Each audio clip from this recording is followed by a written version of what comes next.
আজকের একদিন বাদ দিলে আগামীকাল ঈদুল আজহা। এই ঈদুল আজহাকে কেন্দ্র করে প্রতি বছরের নিয়ে এবছরও আমরা দেখেছি বান্দরবানে ব্যাপক পর্যটকের আনাগোনা সম্ভাবনা করছে পর্যটন সংশ্লিষ্টরা। বিশেষ করে আজ থেকেই বান্দরবানের রুমা এবং তানসি উপজেলায় যে দীর্ঘ ১৩ মাস নিষেধাজ্ঞা ছিল সেটি প্রত্যাহার হয়েছে। আজকে থেকে পর্যটকদের আনাগোনা বাড়বে বলে আশা করছে সেখানকার দীর্ঘদিনে বন্ধ থাকার পর যে লোকসান গুনেছে ব্যবসায়ীরা, তারা মনে করছে আজ থেকে যেহেতু পর্যটনের রুমার বগালেক এবং তানসির তিন্দুর মুখ পাশাপাশি টমাটঙ্গির নিষেধাজ্ঞা প্রত্যাহার করা হয়েছে, পর্যটকের আনাগোনা যেমন বাড়বে সেখানকার মানুষের আয় রোজগারের যে অর্থনৈতিক চাকা বন্ধ ছিল সেটি অনেকটা সচলভাবে তারা মনে করছে।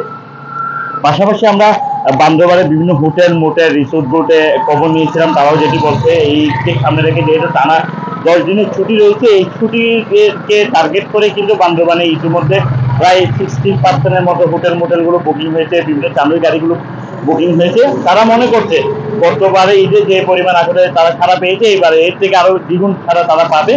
পাশাপাশি বান্দরবানের রুমা এবং কাঞ্চি উপজেলা দীর্ঘদিন ধরে যে নিষেধাজ্ঞার আওতায় ছিল সেটি নিষেধাজ্ঞা উত্তোলন হয়ে যাওয়ার কারণে এবারে পর্যটকরা বেশিরভাগই বান্দরবানের রংচরি, দেবতাকুম, রুমার বগালেক, পাশাপাশি তান্তির তমাতঙ্গি এবং তিন্দুর মুখ সহ মেঘলা, নীলাচল, ক্রান্তি লেক সহ বিভিন্ন পর্যটন স্পটগুলোতে পর্যটকরা তাদের ভ্রমণের যে ভ্রমণ শিডিউলটা সেখানে রাখবে বলে তারা মনে করছে। এবং বিশেষ করে বৃষ্টির পরে যে রোদাচ্ছন্ন আকাশ, এই সময়টাতে পাহাড় প্রকৃতি নতুন রূপে এসেছে, সেজন্য জেলা পুলিশের পক্ষ থেকে এবং টুরিস্ট পুলিশের পক্ষ থেকে পর্যটক আগমনে পর্যটকদের নিরাপত্তার জন্য বিভিন্ন ব্যবস্থাপনা রেখেছে বলে তারা আমাদেরকে জানিয়েছে। এবং 3 স্তরের নিরাপত্তা তারা জোরদার করেছে, সাদা পোশাকে এবং তাদের গোয়েন্দা নজরদারিও তারা বাড়িয়েছে বলে আমাদেরকে জানিয়েছে, যারা পর্যটকরা নির্বিঘ্নে বান্দরবানে ভ্রমণ করতে পারে সেই বিষয়টির জন্য টুরিস্ট পুলিশের পক্ষ থেকেও নিরাপত্তা জোরদারের কথা আমাদেরকে জানিয়েছে।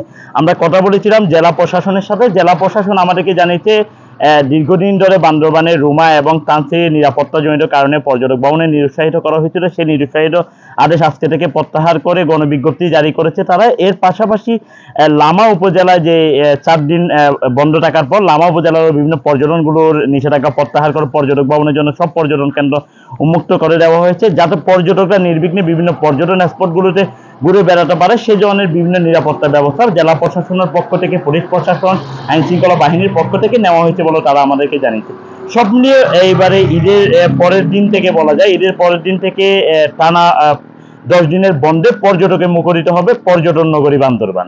ইয়াসিনুল হাকিম, চ্যানেল 24, বান্দরবান।